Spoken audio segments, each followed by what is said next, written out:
So who are you? I am Ryan Patel.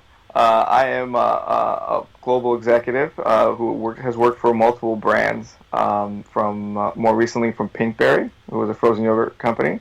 I worked for Jamba Juice, Panda Express, and BJ's Restaurants, to name a few that are publicly traded. And I also sit on the board of directors of multiple companies, and the American Red Cross of Los Angeles is one of them. So I am a global executive. I'm a father of two. I'm married to my wife as a human being as well, and looking to continue to do the work globally.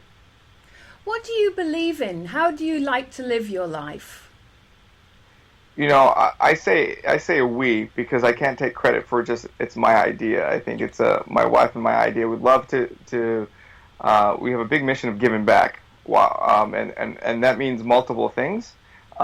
We live our life in a way that we want to be able to do well for our family, but more importantly to do well for others who are to give back. So one of the things that we've continued to do, besides being on nonprofit boards and work for companies to create sustainability and to be able to give back, is I speak quite often at the university level, and I feel that generation. So from schools, from London School of Economics to Wharton Business School, and I feel my time is well worth there because that group of students per se are really the ones coming up with are changing the world when it comes to new companies, new ideas, and they're one of the largest, obviously, largest groups when they coming into the workforce.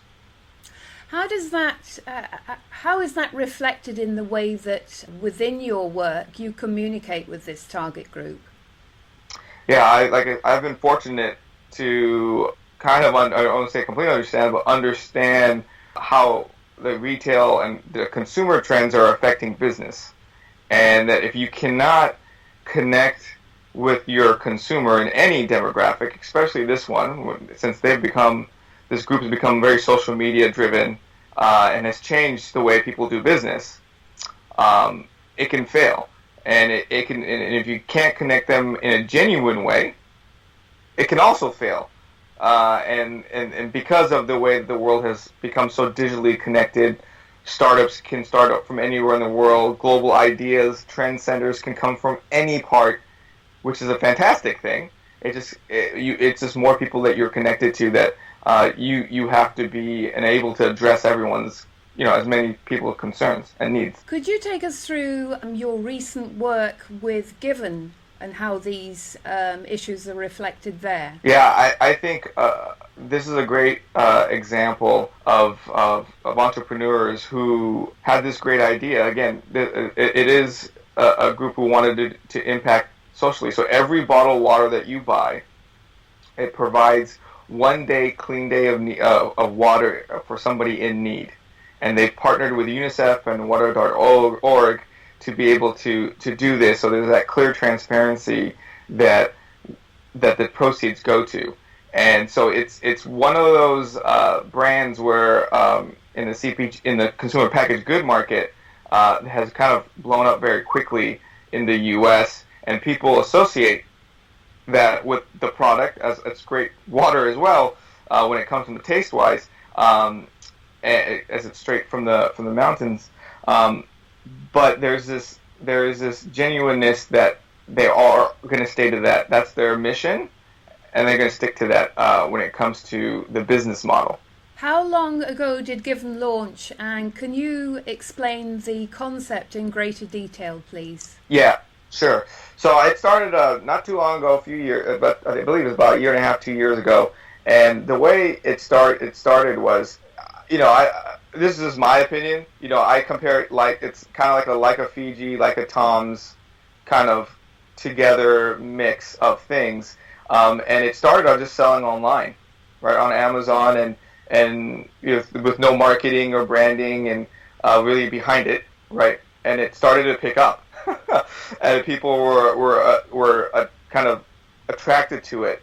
And then all of a sudden, retailers wanted to get into it, and that's when they decided to put a board together, and how I got involved. And now they're in the largest grocery store in the Midwest, one of the largest ones in the Midwest, called Jewel Osco, who carries it in over 200 stores. And you go, why are they doing that? It's because their consumers are asking for it. And really the what makes them different, or what makes them why the way they do it, is the transparency, right? You can go on the website and clearly find where the link is, and not only that, besides the entrepreneurs who've started the business have gone to South Sudan and go to those places that they're partnering with local organizations.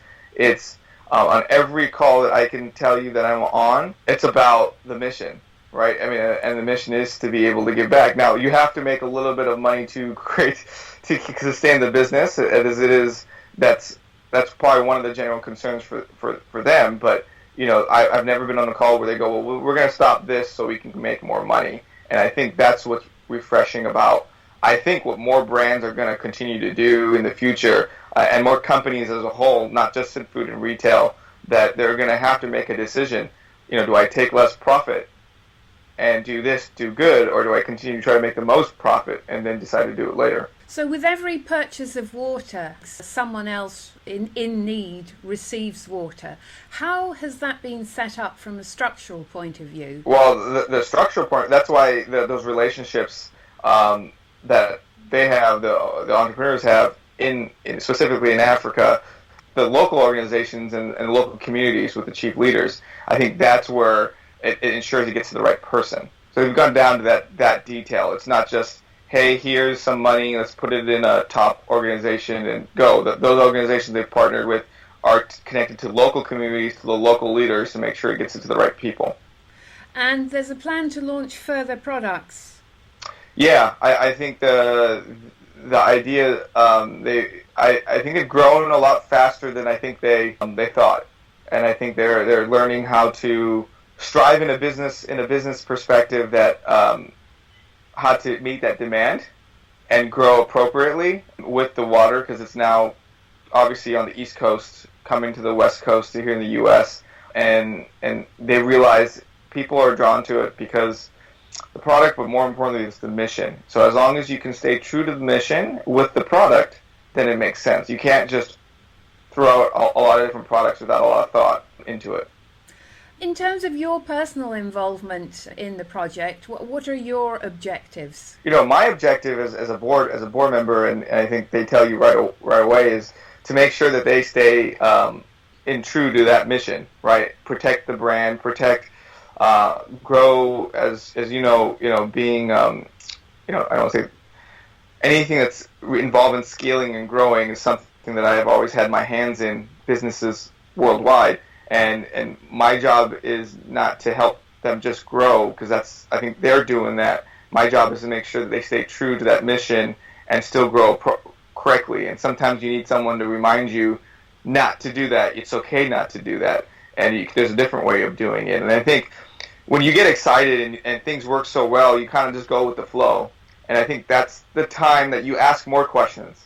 When things are going right, you need to be able to have someone or have a team member say, tell me why should we be doing this? Is there a better way that we should be doing it? Do we need to slow down? And those are kind of hard conversations to have, and hard questions and answers to be able to tackle those tough questions when things are going right. It's obviously easier when things are not going right. And I think that, to me, it's very important to be able to, if this brand wants to continue to sustain and be a long-term standing company, I think those are the things that need to be addressed. You're also involved in another organization that links the purchase of products with causes, communities for causes. Could you tell us about that? Yeah. Again, I'm very, very lucky and very fortunate to be able to be invited to be on these boards, and Community for Causes found, I think, an area that to help businesses and nonprofits on either side to connect to each other in more of a efficient way. It's too hard right now. I believe the process as overall, it's too hard for someone to kind of go, hey, I want to give back my profit, or want to be able to raise awareness. And it takes too long. Like if you wanted to come up with an idea today and wanted to roll it out tomorrow, to get all the approvals from the brand, to get all the material, it does take too long. It takes weeks and months potentially. And so what Community for Causes did is they created a online mobile platform that someone can easily just go on the app, pick what, out of all the organizations that we already have partnered with, here, just type in what you want to do, and they'll get you the collateral in days. And you don't have to deal with it at a store level about writing or cutting a check and make sure the nonprofit gets paid. That's what Community for Causes does, is to be the middle person to make sure everyone gets what they want, the nonprofit gets the money, the businesses get the collateral and can help them raise their awareness. It just becomes a lot more easier when you're trying to deal with so many more transactions. So think about, if you're just doing one event, there's not a need for this. But since there is this, society wants to be able to continue to give back, which is a great thing, there's more businesses wanting to doing it, and they want to do it in an impactful way. So there's a list of, here's one place that there's a list of nonprofits that you can go through that, if any of those causes jump out. Continuing the theme of millennials, if I was about to launch a startup, what would your recommendations be about how I communicate with millennials from a marketing perspective, but also within my organization, millennials as employees, as team members? So I'll address the first point is, how do you, communications, with brands to millennial demographic, right? And I think there's a lot of been talk about that. And from my opinion on that is, I think they're changing the game per se, if you want to use that term. The word genuineness and authenticity is something that they've changed. No longer could brands or companies kind of get away of saying, well, we do give back, and this is how we give back. It's they will change their shopping pattern if they feel that that brand or company isn't doing enough, isn't transparent enough, or they're not going to a cause that they like. They will be attracted to a company that has similar likes, they think about it, the product. They will pay a little bit more if they know that my money's going somewhere that I believe in. And I think you're starting to see, definitely some of the bigger companies are going that trends, but when you talk about startups and that realm, that now is ingrained from the very beginning. That's what's changed from startups. They're thinking about, how do you incorporate social responsibilities in my for-profit business? And why that's important, the second piece that you had said, employers are now being asked, for those who are coming out of graduate school or from the university, even for their first jobs, in the interviews, the interviewees are asking, okay, what are you doing for the community? What's your involvement as a company as a whole? Because that's important to me, and love to be somehow involved in that. Will you support my mission to give back? And if you think about it, that's kind of turns it head around a little bit, turns it upside down for some of those bigger employers who don't have any programs, right? You've got to create programs now to be able to, it's not about just giving time off, but how do you really make an impact and make everyone very happy? I was at a recent event at an American Red Cross event where Farmers Insurance, one of the largest insurance companies here in the States, they brought over, I think, 100, 200 of their corporate employees to this event where they're installing fire alarms in a community that doesn't have fire alarms. And you can see in the employees, and the head of who brought everyone, I didn't force anybody to be here. I just created the avenue, and they came in on their Saturday morning to come and help this community that needed fire alarms that didn't have any in an area that there's quite a few fires. And I think, again, it's not a trend. This is what we are going toward, and I don't think it's going anywhere. I think people want to do new things, and people want to see programs like this because they want to be involved. If you put them together, generally people want to help other folks. That's a good, and we as leaders in the community and in the businesses need to provide that opportunity. Can we talk a little bit about the further trends within retail, payment systems, personalization, localization of products and services, and how AI will impact retail or continue to impact potentially exponentially in the future? Yeah, I mean, all those things currently right now has a huge impact, right? I mean, you talk about AI and even, I tie in e-commerce into that as well. The data driven behind it right now of being able to go and know what you've bought in the past and suggest what you may buy in the future has caused retailers needing to better understand their buying patterns to provide the newest trends at a faster time frame. And what that has led to, the shopping patterns globally has become a change of this. It puts more, I think, emphasis on experience. The natural sense of you walk into a store, you get greeted, you have a good experience. That's really clear and defined. Now, since everyone buys quite a bit online and has, I think VR has also come into play where people can put the goggles on. A lot of the top boutiques now have those goggles where you can look into the new outfit that you're wearing, which is pretty fantastic. Is something that it is changing, but you really need to move forward on how consumers are going to really affect the newest trends in the retail world. And that's why you see the older companies, and unfortunately those who have not adapted, closing stores. They haven't been able to keep up with the technology, which is one. You need to make a big investment in that and be able to integrate that into your business. And I think the last one of the other questions that you had asked, how do I see in the future? I also think that online presence will have still retail presence, as Amazon is doing with having bookstores. They have their grocery store now coming out. They'll have retail stores as well. And it's a mix between being able to get in front of as many people as you can, and so it's not like it's going away anywhere, but being able to incorporate all these things is going to be important. You travel around the world. I mean, particularly previously in your role at Pinkberry as Vice President of Global Development.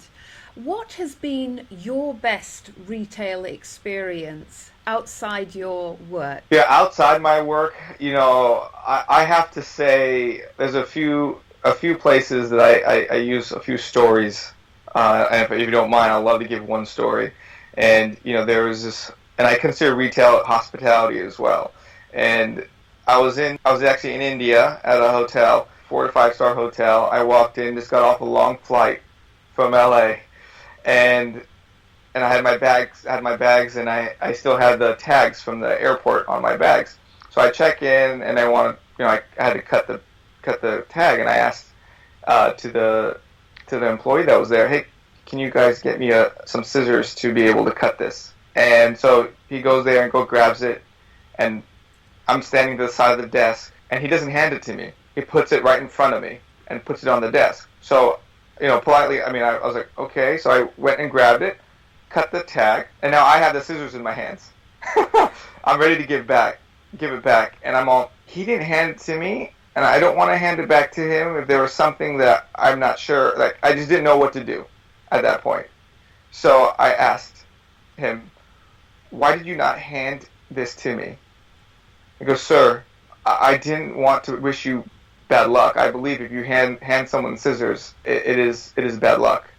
And that's why I put it in front of you. So then I put it back down in front of him. He grabbed it, had a big smile. And I look at him, and I go, did they teach you this? This is a big company, by big company in India. Did they teach you this in this company? And they're like, did they teach you to tell you this? They're like, nope. That's just what I believe. This is what I believe in.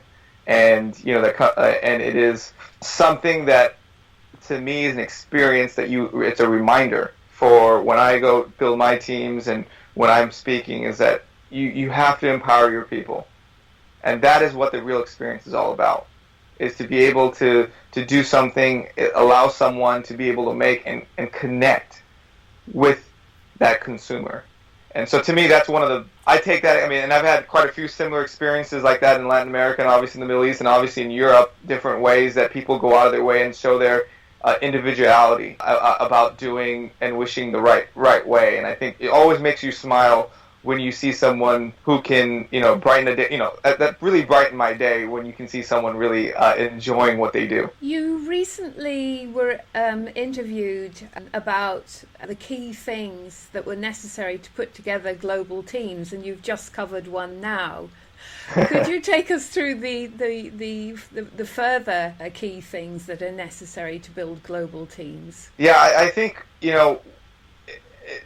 it's easy for any of us to kind of go, well, these are the 7 key things. Obviously, I've done it, and I always used to hear people go, hey, you just need to be able to communicate clearer, make sure everyone's on the same page, and it's more than that, right? It definitely is. When you have cultures, different time zones, and being able to really connect them at an individual level, right? And I think first and foremost, the biggest thing that I think is understanding, especially on your team, building team globally, what do they want to do, not just professionally, but personally in life? And if you can understand that for each of your team members, you will be able to address them in a way that you can help them, right? At the end of the day, everyone who's coming to work, they want to get better. But if you can help them on multiple levels, you as a leader can have them better fine and tune, be a part of the culture that you're trying to build. So I think that's one. Helping them professionally and personally develop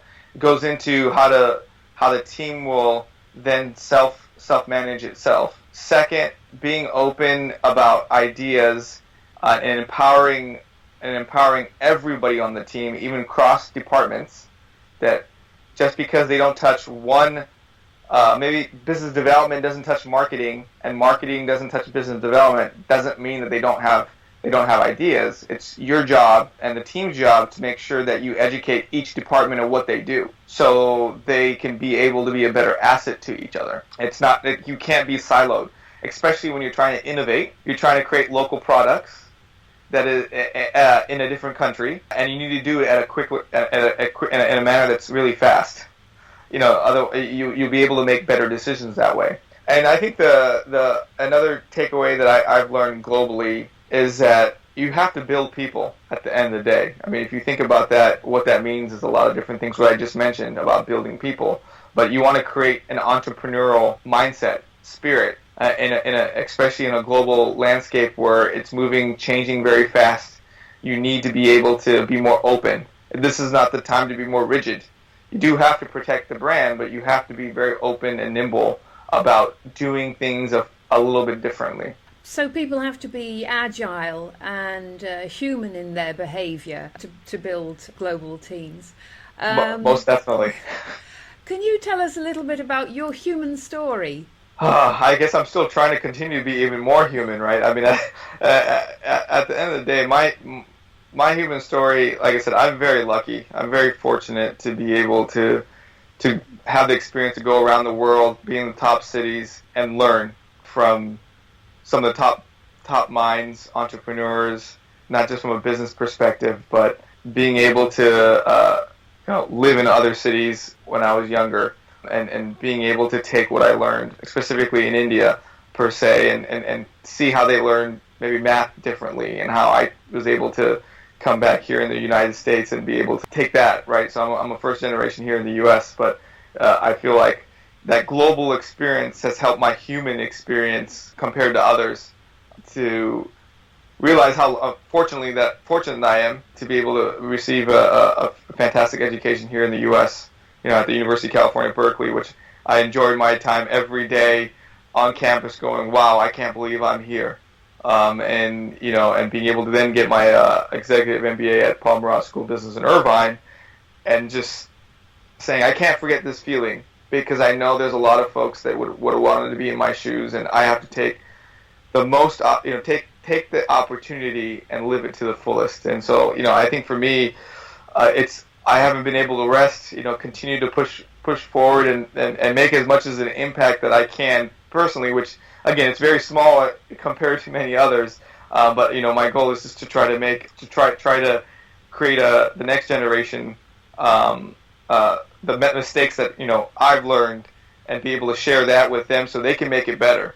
That to me is the goal. You've been described by many people who have worked with you, universities where you've given speeches as an example, as very generous with your time, incredibly hardworking and enthusiastic. How has all of this been impacted by the results of the US presidential election on morale as far as yourself is concerned and the people around you? I think, obviously with the election, there's obviously some changes that are going to happen. And, for me, I like to stay positive no matter what outcome it comes. I believe, hopefully, I can only impact what I can do.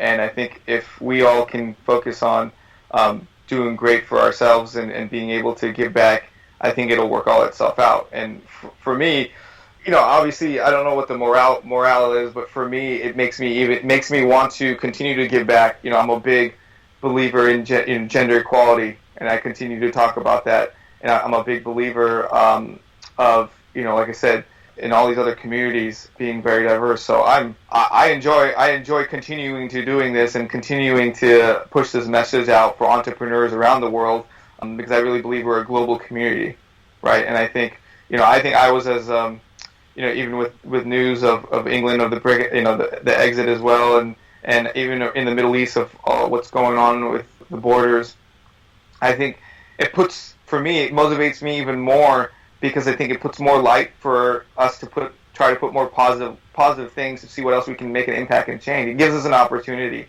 So I'm looking forward to this year and being able to do more of those things, right? Because I think it just highlights more of what leaders of businesses, leaders of organizations, it puts more of an emphasis on what you represent.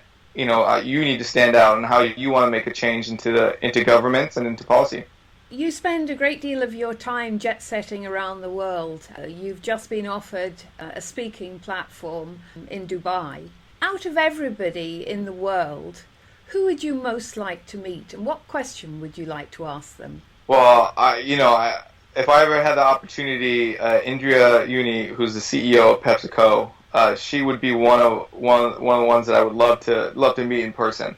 And I think she's taken a company and fought through obviously more battles than we would ever know to get to where she's at, and being able to add that social responsibility, the empowerment, and into business, and turn that into that mission of that company and its people, and at a high level, right? I mean, at an organization that's worth billions and billions of dollars, and still stay grounded. I think for me, I like to think that's what I am now, but I like to continue to strive, and love to get to meet her in person one day, hopefully.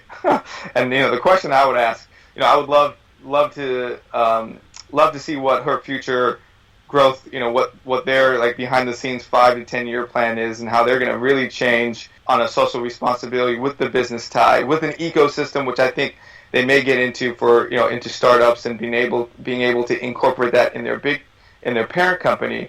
How are they really going to make an impact, right? And I think they are pretty hard on themselves when it comes to making a genuine impact. So that would be that would be one of the questions I would probably ask her, besides having a tour of their facilities. You've spoken a lot in this interview about the necessity to put back. As a final comment, to inspire people to do the same, to live a little bit like you live in that respect, what would you say to them? If you can make one person's bright and one person's day, if it doesn't mean you're speaking at universities, it could be just doing the little things that you enjoy doing. Do that. Focus on that. If you can focus on something, on the small things and on the quality things, you can see the lifeline, how that builds into that next person, who then that person will pass it on. The goal is to be able to continue to do that, and don't get caught up of where do I start. Just find something that you enjoy and be passionate about, that you would like to spend your time in giving back, and it could be a wide variety of things. So don't keep your mind in one angle and one vertical. There's plenty of ways you can do it, and enjoy doing it and have fun with it. Ryan Patel, thank you very much for your time. It's been an absolute pleasure.